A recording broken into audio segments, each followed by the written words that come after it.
Αστυνομικές περιπέτειες.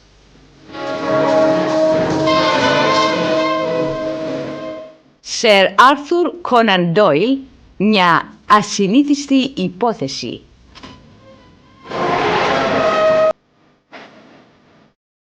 Εκείνο το πρωινό ο Χόμς ήταν πολύ ομιλητικός. Μόλις είχε χωθεί στην πολυθρόνα του και βρισκόταν κοντά στο τσάκι, ακριβώς στην άλλη άκρη του δωματίου που στεκόμουν εγώ, και κάπνιζε ενοχελικά την πίπα του, όταν έφτασε ο επισκέπτης μας. Αν έλεγα πως μπήκε μέσα ένας μενόμενος σταύρος, δεν θα ήταν καθόλου υπερβολή. Τι στο διάλογο! Ποιος από τους δυο σας είναι ο Χόλμς? Ναι, ωραίο πρωινό για αυτή την εποχή του χρόνου. Ώστε εσύ είσαι, Λοιπόν, άκου εδώ. Να μην φυτρώνεις εκεί που δεν σε σπέρνουν. Άσε τον κοσμάκι μοναχό του να φροντίζει τις δουλειές του. Κατάλαβες? Σε παρακαλώ, συνέχισε να μιλάς, τα λες μια χαρά. Μια χαρά, Δεν θα είναι καθόλου μια χαρά αν αναγκαστώ να σε κοντίνω λίγο. Σαν και εσένα περιποιήθηκα πολλούς ως τώρα. Κι όλοι τους είχανε τα μαύρα τους στα χάλια σαν τέλειωσα μαζί τους. Κοίτα. Σαν να μοιάζει με γροθιά, ή μήπως δεν είναι? Έλα, πες μου, γεννήθηκες τόσο εξυπνούλης ή σου ήρθε λίγο? Σε προειδοποίησα, εντάξει. Ενδιαφέρεις πολύ ένα φίλο μου εκεί κάτω στο Χάροου. Κατάλαβες? Δεν θα δεχθεί με κανένα τρόπο να ανακατεύεσαι στις δουλειές του. Δεν είσαι αστυνομικός κι ούτε κι εγώ. Κι αν τολμήσεις να επέμβεις, θα σε κάνω άχρηστο. Ξέρεις, πάει πολύς καιρός που ήθελα να σε γνωρίσω. Φυσικά δεν θα σου πω να καθίσεις. Όμως εσύ δεν είσαι ο Στίβ Ντίξι, ο πυγμάχος? Έτσι. Τίποτα. Απλώς θυμήθηκα εκείνο το φόρο του νερού Πέρκινς έξω από το Χόρπορ Μπαρ. Δεν έχω καμιά σχέση με τον Πέρκινς. Εγώ γυμναζόμουν στον Bull Ring, στον Μπέρμιχαν όταν τον ξέκαναν. Αλήθεια, καλά, δεν έχει σημασία. Πάντως σας παρακολουθώ στενά. Και εσένα, Στίβ, και το φίλο σου, τον Μπάρνι Στόκτεϊλ. Εγώ δεν ξέρω τίποτα. Μπορώ να σε συλλάβω όποτε θέλω. Προς, ξεκουμπήσου. Ξέχασω. Εγώ δεν έχω τίποτα μαζί σου, κύριε Χόλμς. Θα έχω όμως εγώ, αν δεν μου πεις ποιος έχει στείλει. Δεν είναι κανένα μυστικό. Ο Στόκτεϊλ με έστειλε, αυτός που ανέφερες πριν λίγο. Και περί τίνος πρόκειται? Μακάρι να ξέρα.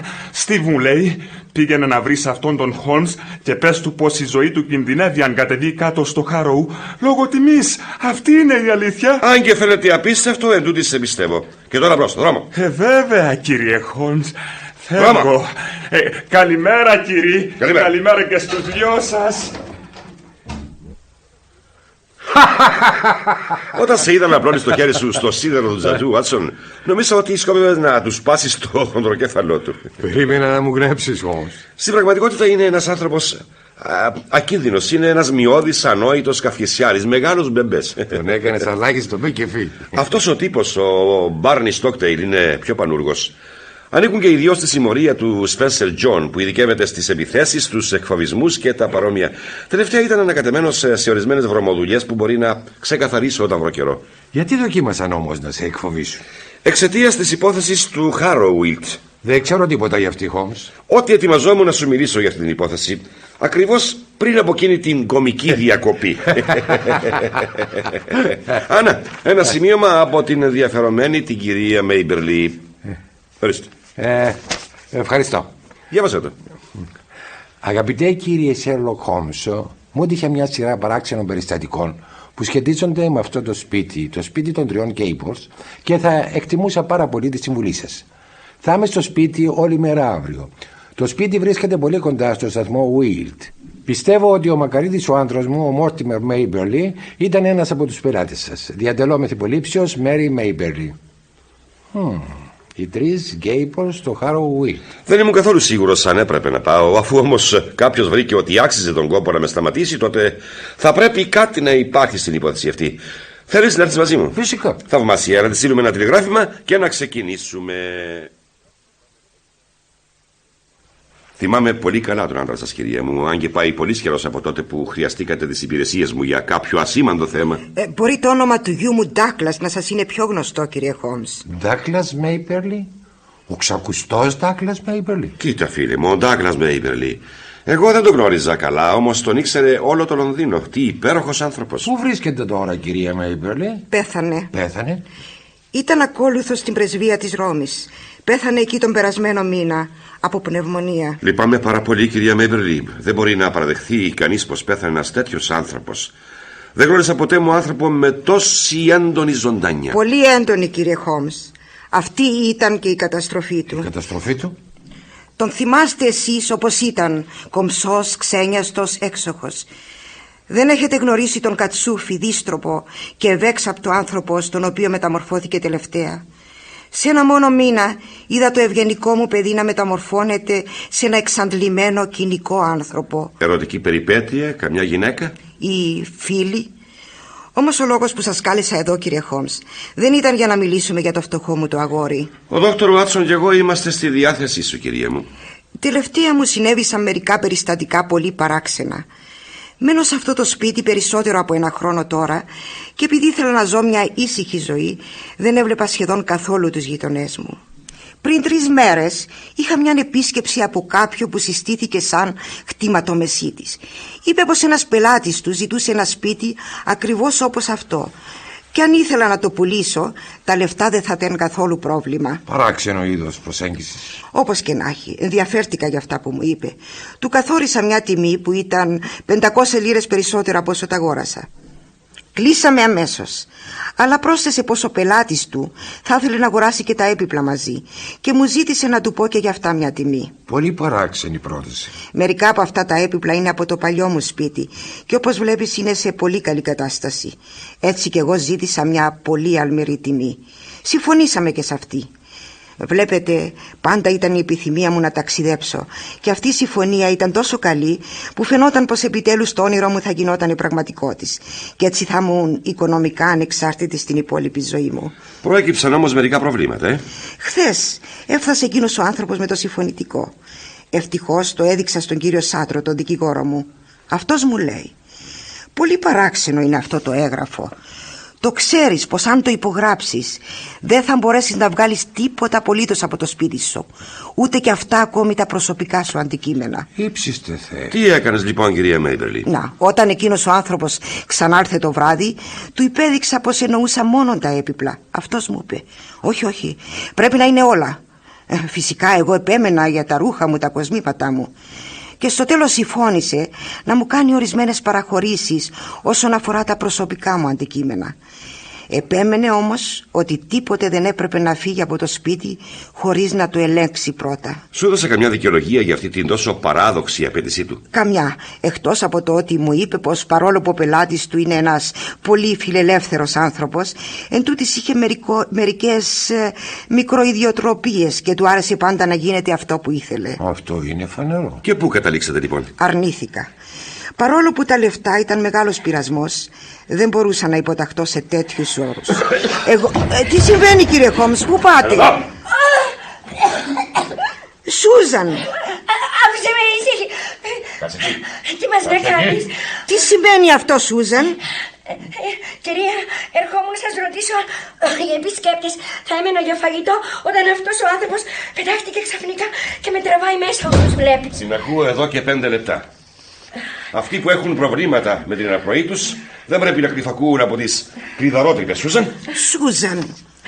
Μα ποιος είναι αυτός, τέλος πάντων? Με ποιο δικαίωμα με τραβά μια κοπέλα με αυτόν τον τρόπο? Απλώς ήθελα να ρωτήσω κάτι στην παρουσία σας, κυρία Μέιπερλι.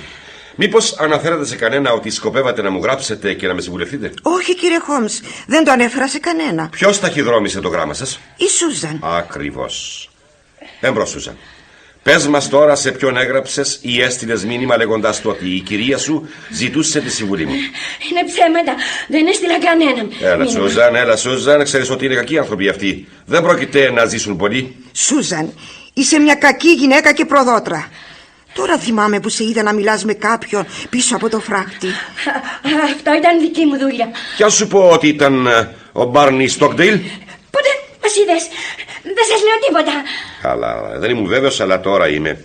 Σούζαν, θα σου δώσω 10 λίρες αν μου πεις ποιος κρύβεται πίσω από τον Μπάρνι. Κάποιος που θα βάζε κάτω 1000 λίρες για κάθε 10 λίρες δικές σου. Ώστε πρόκειται για έναν πλούσιο κύριο, Γελάς. Ή μια πλούσια κυρία. Στην οργή. Έλα τώρα, Σούζαν. Τώρα που προχωρήσαμε τόσο πολύ, πες μου και το όνομά της και να κερδίσεις και το 10 λιρό σου. Εγώ φεύγω από εδώ. Αρκετά σας άντεξα. Θα στείλω να πάρουν τα πράγματά μου αύριο. Αντίο, Σούζαν, και μην ξεχάσεις το καταπλανητικό σου για το στήθος σου. Προσέξτε, κυρία Μέιμπερλι. Αυτή η συμμορία δεν χοροτεύει. Βλέπετε πόσο τέλεια παίζουν το παιχνίδι τους. Το γράμμα που μου στείλατε σφραγίστηκε στις 10 το πρωί. Κι όμως η Σούζαν ειδοποιεί τον Μπάρνι. Ο Μπάρνι πάει στον εργοδότη του. Καταστρώνει ένα σχέδιο. Φωνάζουν τον γορίλα στη Δίξη, ο οποίος έρχεται να με απειλήσει και όλα αυτά ως τις 11 το άλλο πρωί. Κατάλαβες πόσο γρήγορα κινούνται? Κατάλαβα. Μα όμως τι θέλουν? Ποιος είχε αυτό το σπίτι πριν από σένα, κυρία Μέιμπερλι? Κάποιος καπετάνιος που αφιπηρέτησε. Το λένε Φέρκους. Υπάρχει τίποτε του αξιοπρόσεκτος αυτόν? Όχι από ό,τι ξέρω. Λες να θάψε κανένα θησαυρό μέσα στο σπίτι, Χόμς? Είναι μια πιθανότητα. Σήμερα, βέβαια, όταν ο κόσμος κρύβει τους θησαυρούς του, το κάνει στο ταχυδρομείο. Όμως υπάρχουν αρκετοί θεότρελοι γύρω μας. Ο κόσμος θα ήταν πολύ ανιαρός δίχως αυτούς. Στην αρχή μου πέρασε η ιδέα ότι πρόκειται για μερικά θαμμένα χρυσαφικά. Αλλά τότε γιατί να θέλουν και τα έπιπλά σου? Λες να έχεις κανένα πίνακα του Ραφαήλ ή κανένα χειρόγραφο του Σέξπιρ χωρίς να το ξέρεις? Δεν έχω τίποτε πιο σπάνιο από ένα σετ σαγιού του Crown Derby. Μα αυτό δεν δικαιολογεί όλο αυτό το μυστήριο, δεν είναι? Θέλω να πω ότι αν ήθελαν το σετ του Σαγιού, δεν είχαν παρά να σου προσφέρουν μια τιμή στα φανερά χωρίς να αγοράσουν ολόκληρο το σπίτι. Αυτό που δεν μπορώ να καταλάβω, Χόμς, είναι γιατί δεν λένε ανοιχτά τι θέλουν επιτέλους. Γιατί, όπως το βλέπω, αγαπητέ μου Βάτσον, υπάρχει κάτι που η κυρία Μέιμπερλι δεν ξέρει ότι έχει και το οποίο δεν θα το έδινε αν ήξερε ότι το είχε. Αυτό είναι. Αφού συμφωνεί ο Dr. Βάτσον, τότε δεν υπάρχει θέμα. Τι μπορεί όμως να είναι, κύριε Χόμς? Ας δοκιμάσουμε να ξεδιαλύνουμε ακόμα λίγο το μυστήριο με τη μέθοδο της εισάτοπων απαγωγής. Πιστεύω ότι μένετε σε αυτό το σπίτι για 1 χρόνο τώρα. Δεν είναι έτσι, κυρία Μέιμπερλι? Σχεδόν 2. Τόσο το καλύτερο. Όλο αυτόν τον καιρό κανένας δεν ζήτησε τίποτε από σένα. Ξαφνικά τώρα, μέσα σε 2-3 μέρες, σου έχουν γίνει επίμονες προτάσεις. Τι συμπεραίνεις από αυτό? Πραγματικά δεν ξέρω. Αυτό σημαίνει πως το αντικείμενο, όποιο και να είναι αυτό, μόλις έχει μπει στο σπίτι. Μπράβο! Μήπως έφτασε τίποτε μόλις τώρα? Όχι, δεν αγοράσα τίποτα φέτος. Πραγματικά αυτό είναι αξιοσημείωτο. Λοιπόν, νομίζω πως είναι καλύτερα να αφήσουμε τα πράγματα να εξελιχθούν μόνα τους, μέχρι ότου έχουμε καθαρότερη εικόνα. Αυτός ο δικηγόρος που έχεις, κυρία Μέιμπερλι, είναι καλός? Ο κύριος Σάτρο είναι από τους καλύτερους. Έχεις κι άλλη υπηρέτρια ή μόνο τη Σαθιά Σούζαν? Έχω μια μικρή κοπελίτσα. Προσπάθησε να πείσεις τον κύριο Σάτρο να μείνει 1-2 νύχτες εδώ στο σπίτι μαζί σου. Μπορεί να χρειαστείς προστασία. Προστασία? Από ποιον? Ποιος ξέρει, η υπόθεση βέβαια είναι ακόμα σκοτεινή. Αν δεν ανακαλύψω τι επιδιώκουν, πρέπει να προσεγγίσω το θέμα από την άλλη πλευρά και να προσπαθήσω να φτάσω στην ουσία. Μήπως σου έδωσε καμιά διεύθυνση αυτός ο χτυματομεσίτης? Μόνο το όνομά του, Hans Johnson. Δεν νομίζω ότι θα μπορέσουμε να το βρούμε στον τηλεφωνικό κατάλογο. Οι τίμοι εμπορευόμενοι δεν αποκρύβουν τον τόπο εργασίας τους. Λοιπόν, κράταμε ενήμερο για τυχόν νεότερες εξέλιξεις. Οπωσδήποτε, κύριε Χόλμς. Μην ησυχεί. Θα παρακολουθήσω την υπόθεσή σας μέχρι τέλους. Ήταν πολύ ευγενικό εκ μέρους σας να έρθετε. Ευχαρίστησή μου. Μα, τι βλέπω? Τι συμβαίνει, κύριε Χόλμς? Αυτά τα μπαούλα και οι βαλίτσες που είναι στο χολ. Βλέπω από τις ετικέτες ότι έχουν έρθει από την Ιταλία. Ναι, είναι τα πράγματα του καημένου του Ντάγκλας. Δεν τα έχετε ανοίξει ακόμα? Πόσο καιρό τα έχετε εδώ? Έφτασαν την περασμένη εβδομάδα. Μα είπες πως... βέβαια, μα οπωσδήποτε αυτός πρέπει να είναι ο κρίκος που έλειπε. Πώς ξέρουμε ότι δεν υπάρχει κάτι που να αξίζει εκεί μέσα? Μα είναι αδύνατο να υπάρχει. Ο καημένος ο Ντάγκλας έπαιρνε μόνο το μισθό του και ένα μικρό ετήσιο εισόδημα. Τι μπορούσε να έχει που να άξιζε τόσο πολύ? Ας μην καθυστερούμε άλλο, κυρία Μέιμπερλι. Φρόντισε να μεταφερθούν αυτά τα πράγματα στο υπνοδωμάτιό σου. Εξέτασέ τα το συντομότερο δυνατό και δες τι περιέχουν. Θα έρθω αύριο για να μου πεις. Καλημέρα σας, κυρία μου. Καλημέρα σας και... Καλή σας μέρα, κύριε.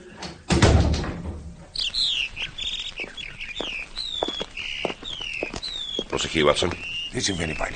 Παρακολουθούν τον τόπο αυτό πολύ στενά. Βλέπεις το φίλο μας που παραμονεύει κοντά στο καγγέλι. Στίβ! Πάλι εσύ, Στίβ! Ψάχνεις για το όπλο σου, κύριε Χόλμς? Όχι, για την κορώνιά μου μέχρι να σε προσπεράσω. Πολύ αστείο. Δεν θα είναι καθόλου αστείο αν σε καταδιώξω. Κοίταξε, κύριε Χόλμς, αυτό με απασχολεί πολύ. Δεν θέλω φασαρίες για την υπόθεση Πέρκινς. Τι λες αν σε βοηθούσα? Μπορεί, Στίβ. Για πες μου, ποιος κρύβεται πίσω από τον Μπάρνι σε αυτή τη δουλειά? Μακάρι να ξέρα. Ο Μπάρνι δίνει τις διαταγές και αυτό είναι όλο που μπορώ να σου πω. Λοιπόν, λάβε υπόψη σου ότι τόσο η κυρία εκείνου του σπιτιού, όσο και όλα που βρίσκονται μέσα σε αυτό είναι κάτω από την προστασία μου. Μην το ξεχάσεις. Εντάξει, κύριε Χόλμς, θα το θυμούμε. Προς. Τον κατατρώμαξες. Δεν νομίζω ότι ξέρει ποιος είναι το αφεντικό του. Αν πραγματικά το ήξερε, θα τον πρόδεινε με μεγάλη προθυμία. Τότε πώς θα ανακαλύψεις ποιος βρίσκεται πίσω από αυτό, Χόμς? Νομίζω ότι αυτή είναι υπόθεση για το Langdale Pike. Το Langdale Pike? Ο Langdale Pike, αγαπητέ μου Watson, είναι το ζωντανό ανθρώπινό μου βιβλίο. Το ευρετήριο, αν θέλεις, για όλα τα θέματα που σχετίζονται με κοινωνικά σκάνδαλα. Όσες ώρες δεν κοιμάται, τις περνάει κάτω από το αψιδωτό παράθυρο του κλαμπ στην οδό St. James και είναι ο σταθμός λήψεως και αναμεταδόσεως όλων των κουτσομπολιών του Λονδίνου. Α, μάλιστα. Οι κακές γλώσσες λένε ότι κερδίζει χιλιάδες λίρες από τη συνεισφορά του στις κίτρινες στήλες των εφημερίδων για τα κουτσομπολιά. Αν ποτέ στο βάθος των θολών βυθών της ζωής του Λονδίνου δημιουργηθεί κάποιος στρόβιλος ή κάποια δίνη, μπορείς να είσαι σίγουρος ότι επισημαίνεται με αυτόματη ακρίβεια από αυτόν τον ανθρώπινο δέχτη που βρίσκεται στην επιφάνεια. Θα αστείευεσαι, Χόμς. Το εννοώ. Ναι, αυτή είναι μια υπόθεση για το Langdale Pike, Watson. Εγώ πρέπει να κάνω κι άλλες έρευνες ακόμα. Εδώ θα χωρίσουμε και δεν θα ξαναειδωθούμε πιθανόν πριν από αύριο το πρωί. Αντιέ. Γεια σου, Χόμς. Αγαπητέ μου Βάτσον, ελπίζω να μην σε ενόχλησαψες. Δεν άκουσα τίποτα. Χόμς, η κυρία Χάτσον μόλις μου έδωσε αυτό το τηλεγράφημα για σένα. Ευχαριστώ. Είναι λίγο νωρίς για κάτι τέτοιο. Μια δυσάρεστη έκπληξη στην υπόθεση.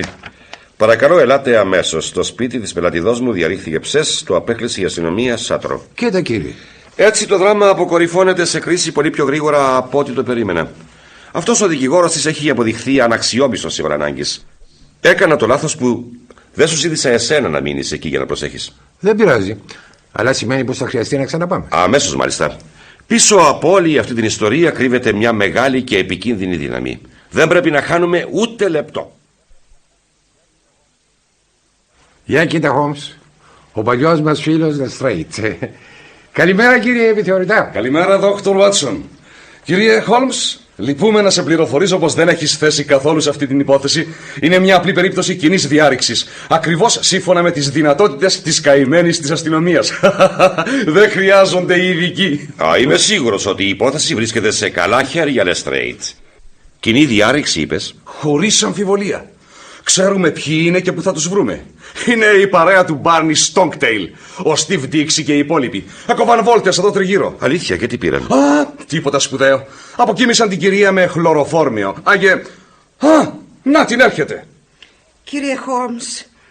Παρακαλώ, καθίστε, κύριε. Ευχαριστώ, γιατρέ. Σωστά με συμβούλεψες, κύριε Χόλμς, αλλά δυστυχώς δεν άκουσα. Δεν ήθελα να ενοχλήσω τον κύριο Σάτρο και έμεινα προστάτευτη. Χόμς, η κυρία Μέιμπερλι φαίνεται πολύ αρρωστή. Ας μην την ενοχλούμε άλλο πια. Δεν πειράζει, έτσι κι αλλιώς τα έχω γραμμένα όλα στο σημειωματάριό μου. Κυρία μου, αν δεν αισθάνεστε και πολύ καλά, θα ήθελα να ακούσω πώς συνέβησαν τα πράγματα από το ίδιό σας στο στόμα. Μα Χόμς... Δεν πειράζει, γιατρέ. Είναι τόσο λίγα αυτά που θα του πω. Δεν έχω καμιά αμφιβολία πως είναι η κακιά Σούζαν που τους έκανε τόπο να μπουν μέσα στο σπίτι. Θα πρέπει να ξέραν πολύ καλά τα κατατόπια. Ένιωσα για μια στιγμή να μου βάζουν στο στόμα τη γάζα με το χλωροφόρμια. Όμως δεν μπορώ να πω για πόσο χρόνο ήμουν αναίσθητη. Όταν στο τέλος ξύπνησα, ένας άντρας ήταν στην άκρη του κρεβατιού και ένας άλλος αφαιρούσε κάτι από τη βαλίτσα του γιού μου που είχα πάρει στο δωμάτιό μου, όπως μου είχατε πει. Πετάχτηκα πάνω και άρπαξα αυτόν τον άνθρωπο. Ήταν πολύ επικίνδυνο αυτό που κάνατε, κυρία μου. Κόλλησα πάνω του, αλλά αυτός με τίναξε μακριά και ο άλλος θα πρέπει να με χτύπησε, γιατί δεν θυμάμαι τίποτα άλλο. Όπως φαίνεται, η μικρή μου υπηρέτρια η Μέρη άκουσε το θόρυβο και άρχισε να φωνάζει από το παράθυρο. Έφτασε η αστυνομία, αλλά οι παλιάνθρωποι το είχαν σκάσει. Τι έκλεψαν? Αυτό ήθελα να μάθω κι εγώ. Κι όμως δεν μπορώ να σας πω. Είμαι σίγουρη πως δεν υπήρχε τίποτε που να έχει μεγάλη αξία μέσα στις βαλίτσες του γιού μου. Και δεν λείπει τίποτα άλλο. Τίποτε ίχνη, Lestrade? Αυτό το χαρτί θα του πέσε του φιλαράκου όταν του επετέθηκε η κυρία Μέιμπερλι. Είναι ο γραφικός χαρακτήρας του γιού μου. Και ως εκ τούτου χωρίζει μεγάλη αξία για μας. Ενώ αν ήταν ο γραφικός χαρακτήρας του διαρρήχτη... Τι τετράγωνη λογική. Παρ' όλα αυτά θα μπορούσα να το δω. Ορίστε, πάρ' το. Φυλάω πάντα ό,τι βρω, όσο ασήμαντο κι αν είναι. Σε συμβουλεύω να κάνεις κι εσύ το ίδιο, κύριε Χόμς. Υπάρχει πάντα η πιθανότητα να βρεις δαχτυλικά αποτυπώματα ή κάτι τέτοιο. Σε ευχαριστώ, Lestrade. Τι βγάζεις από αυτό το χαρτί? Λοιπόν, φαίνεται σαν να προσπαθούσε να γράψει κάτι. Ξέρεις, ένα διήγημα ή κάτι. Παράξενο πράγμα. Με το συμπάθειο, κυρία μου. Μπράβο, Lestrade. Στην πραγματικότητα μπορεί να είναι και το τέλος του διηγήματος αυτού, δεν είναι? Πρόσεξε στον αριθμό στο πάνω μέρος της σελίδας. 245. Βέβαια, πώς. Ναι, το πρόσεξα. Και χωρίς αμφιβολία θα αναρωτήθηκες τι έγιναν οι άλλες 244. Θα πρέπει να τις πήραν οι διαρρήχτες. Μα και τι θα καταλάβουν που τις πήρα. Ναι, φαίνεται παράξενο πράγμα να διαρρήξεις ένα σπίτι για να κλέψεις χαρτιά αυτού του είδους. Σου λέει τίποτε αυτό, κύριε επιθεωρητά? Μα ναι, μου λέει ότι πάνω στη βιασύνη τους άρπαξαν ό,τι βρήκαν μπροστά τους. Μα γιατί να πάνε να ψάξουν στα πράγματα του γιού μου, κύριε επιθεωρητά? Τι να σας πω, κυρία μου, δεν βρήκαν τίποτε πολύτιμο κάτω και έτσι δοκίμασαν την τύχη τους στο ανόγι. Έτσι το βλέπω εγώ. Εσύ, κύριε Χόμς, τι νομίζεις? Πρέπει να το καλοσκεφθώ. Βάτσον, έλα εδώ σε παρακαλώ. Αμέσως. Τι συμβαίνει, Χόμς? Διάβασε αυτό το απόσπασμα από το διήγημα. Πολύ καλά. Ορίστε. Το πρόσωπο αιμορραγούσε πολύ από το κόψιμο και τα χτυπήματα, αλλά δεν ήταν τίποτα σε σύγκριση με την αιμορραγία της καρδιάς του, σαν είδε το ωραίο εκείνο πρόσωπο. Το πρόσωπο για το οποίο ήταν έτοιμος να θυσιάσει την ίδια του τη ζωή. Να απολαμβάνει την αγωνία και ταπείνωσή του. Ναι, χαμογελούσε με το Θεό. Χαμογελούσε σαν άκατο τέρας, καθώς αυτός την κοίταζε από χάμω. Ακριβώς εκείνη τη στιγμή η αγάπη πέθανε και γεννήθηκε το μίσος. Ο άνθρωπος πρέπει να ζει για κάτι. Αν δεν είναι για την αγκαλιά σου, μιλέτε μου, τότε θα είναι για την καταστροφή σου και την πλήρη εκδίκησή μου. Εγώ δεν θα έκανα διάρρηξη γι' αυτό. Όμως πρόσεξε τη γραμματική. Πώς αλλάζει ο χρόνος από αόριστο σε ενεστώτα και το τρίτο πρόσωπο σε πρώτο, Έχεις δίκιο. Σαν να είχε τόσο παρασυρθεί από αυτό που έγραφε, που φαίνεται σαν να μπλέχτηκε και ο ίδιος μέσα σε αυτό. Ακριβώς. Ο Λεστρέιτ μπορεί να πάρει το γράμμα πίσω. Ορίστε. Λοιπόν, βρήκες τίποτα σε αυτό, κύριε Χόλμς? Πάρ' το, Λεστρέιτ. Όχι, δεν νομίζω πως υπάρχει τίποτα άλλο να κάνω, τώρα που η υπόθεση βρίσκεται στα ικανά και στιβαρά σου χέρια. Πάρω λίγο να ξεχάσω, κυρία Μέιπερλι. Είπες ότι είχες επιθυμία να ταξιδέψεις. Ήτανε πάντα το όνειρό μου, κύριε Χόμς. Πού θα ήθελες να πας? Κάιρο, Μαδέρα, Ριβιέρα, Αν είχα τα λεφτά, θα έκανα το γύρο του κόσμου. Το γύρο του κόσμου, εντάξει. Λοιπόν, καλημέρα σας. Πιθανόν να σας στείλω μήνυμα απόψε. Τι παράξενος άνθρωπος, κύριε επιθεωρητά. Τους ξέρεις αυτούς τους έξυπνους τύπους, κυρία. Πάντα κάνουν ό,τι τα ξέρουν όλα.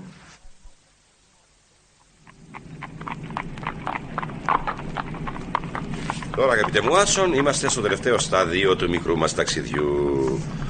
Λοιπόν, ελπίζω να μην με βγάλεις έξω και να μου πεις μετά πως θα με δεις 24 ώρες. Αν βρίσκεσαι κοντά στη λύση, θέλω να είμαι παρόν κι εγώ. Αγαπητέ μου φίλε, ούτε καν διανοήθηκα να σε εγκαταλείψω. Εν πάση περιπτώσει, θα αισθανόμουν πιο ασφαλής αν είχα κάποιο σαν μάρτυρα. Είναι πάντα σωστό όταν έχεις δοσοληψίες με κυρίες σαν την Ισαδόρα Κλάιν. Είσαι ποια? Δεν σου λέει τίποτα το όνομα αυτό? Σε έναν άνθρωπο με τη δική σου πείρα, Βάτσον. Δεν υπάρχει καμιά που μπορεί να συγκριθεί μαζί της. Βέρα Σπανιόλα. Γνήσιο αίμα των Κονκουιστατόρες. Παντρεύτηκε το γέρο Γερμανό βασιλιάδη Ζάχαρης Κλάιν και αυτομάτως έγινε η πλουσιότερη και ωραιότερη χείρα στον κόσμο. Ναι, μου το λες. Ακολούθησε ένα διάστημα από περιπέτειες το οποίο ικανοποίησε τα γούστα της. Μάλιστα. Ναι, Βάτσον, είχε πολλούς εραστές. Και ο Ντάκλας Μέιπερλι, ένας από τους πιο εντυπωσιακούς άνδρες στο Λονδίνο, ήταν ένας από αυτούς.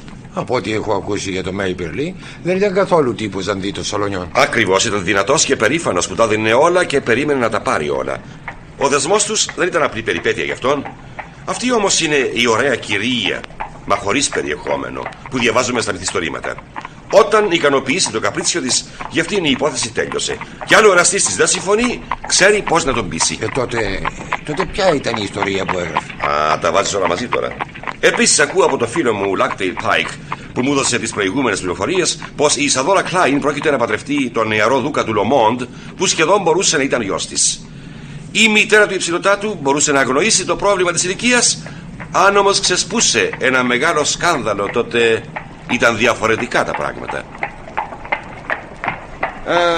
Να φτάσαμε.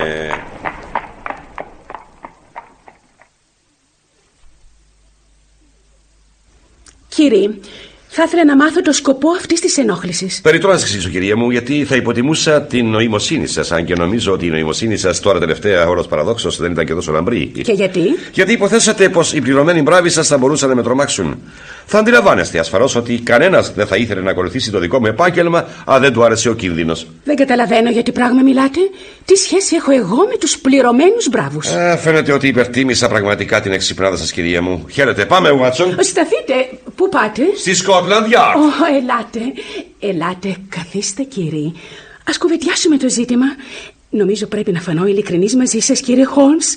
Είστε ένας τέλειος gentleman. Το γυναικείο ένστικτο το βλέπει αυτό αμέσως.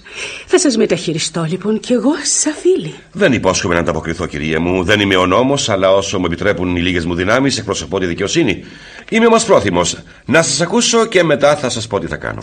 Χωρίς αμφιβολία, ήταν πολύ ανόητο εκ μέρους μου να απειλήσω έναν άνθρωπο τόσο γενναίο όπως εσάς. Αυτό που ήταν τρέλα πραγματικά ήταν ότι αφήσατε τον εαυτό σας εκτεθειμένο στα χέρια αυτών των παλιανθρώπων, οι οποίοι μπορεί να σας εκβιάσουν ή ακόμη και να σας προδώσουν.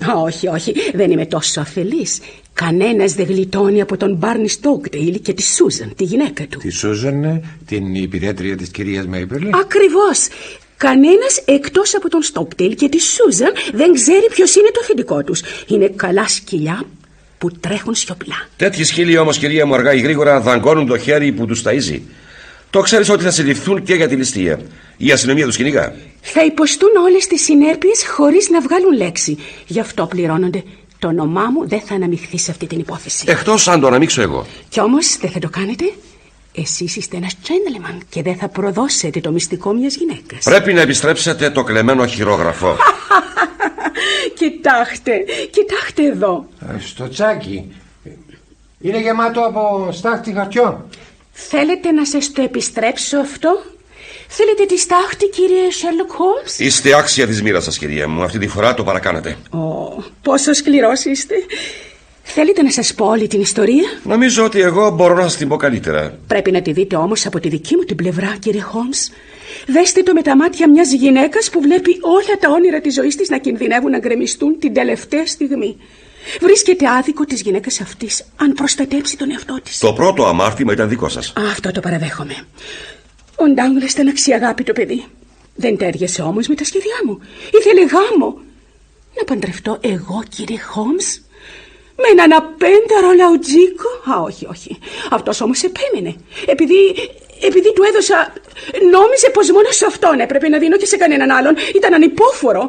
Έπρεπε επιτέλους να τον κάνω να το καταλάβει. Πού να φανταστώ όμως ότι ένας gentleman θα έκανε ποτέ κάτι τέτοιο. Μα τι έκανε? Έγραψε ένα βιβλίο. Το έγραψε για να πει τη δική του άποψη. Εγώ βέβαια ήμουνα ο λύκος και αυτός το αρνεί. Όλη η ιστορία ήταν μέσα στο βιβλίο, φυσικά με διαφορετικά ονόματα. Αλλά ποιος δεν θα την αναγνώριζε στο Λονδίνο? Τι έχετε να πείτε γι' αυτό, κύριε Σέρλοκ Χόλμς? Ήταν νόμιμο δικαίωμά του. Λες και ο αέρας της Ιταλίας του είχε θολώσει τα μυαλά. Μου γράψε και μου στείλε ένα αντίτυπο του βιβλίου του, έτσι, για να έχω το μαρτύριο της προσμονής. Έλεγε πως υπήρχαν 2 αντίγραφα του βιβλίου, ένα για μένα και ένα για τον εκδότη του. Όμως πρέπει να ήταν 3. Το ένα ήταν αυτό που έκλεψες από τις αποσκευές του, αυτό που έγραψε εδώ. Μα όχι, δεν καταλαβαίνετε. Γνώριζα ποιος ήταν ο εκδότης του και ανακάλυψα πως κανένα χειρόγραφο δεν έφτασε σε αυτόν από την Ιταλία. Μετά συνέβη και ο ξαφνικός θάνατος του Ντάγκλας. Ήξερα πως το χειρόγραφο θα βρισκόταν ακόμα μέσα στα προσωπικά του αντικείμενα και για όσο καιρό αυτό θα υπήρχε, δεν θα υπήρχε ασφάλεια για μένα. Και έτσι έπρεπε να το κλέψεις από το σπίτι της μητέρας του. Τι άλλο μπορούσα να κάνω, κύριε Χόλμς? Μια γυναίκα με ένα σκάνδαλο να κρέμεται πάνω από το κεφάλι της και ολόκληρο το μέλλον της να κινδυνεύει. Υποθέτω ότι πρέπει να συμβιβάσουν τα πράγματα ως συνήθως. Κύριε Χόλμς. Πες μου, κυρία Κλάιν, πόσο στοιχίζει μια κρουαζιέρα σε όλο τον κόσμο? Πρώτη θέση βέβαια. Ο γύρος του κόσμου δεν καταλαβαίνω. Μπορεί να γίνει με 5.000 λίρες? Νομίζω μπορεί να γίνει σίγουρα. Θαυμάσια, τότε να μου υπογράψετε μια επιταγή για αυτό το ποσό και εγώ θα φροντίσω να το πάρει η κυρία Μέιμπερλι. Ύστερα από αυτή την στενοχώρια που της προκάλεσες, της χρωστάς λίγη αλλαγή περιβάλλοντος, δεν νομίζεις?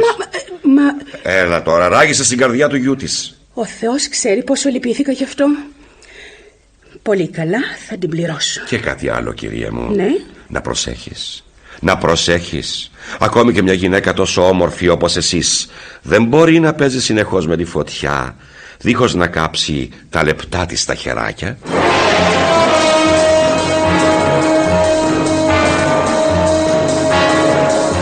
Στη σειρά των αστυνομικών μας περιπετειών ακούσατε μια ιστορία του Sherlock Holmes με τίτλο «Μια ασυνήθιστη υπόθεση», με τον Ανδρέα Μούστρα σαν Sherlock Holmes και τον Θεόδουλο Μορέα στο ρόλο του γιατρού Watson.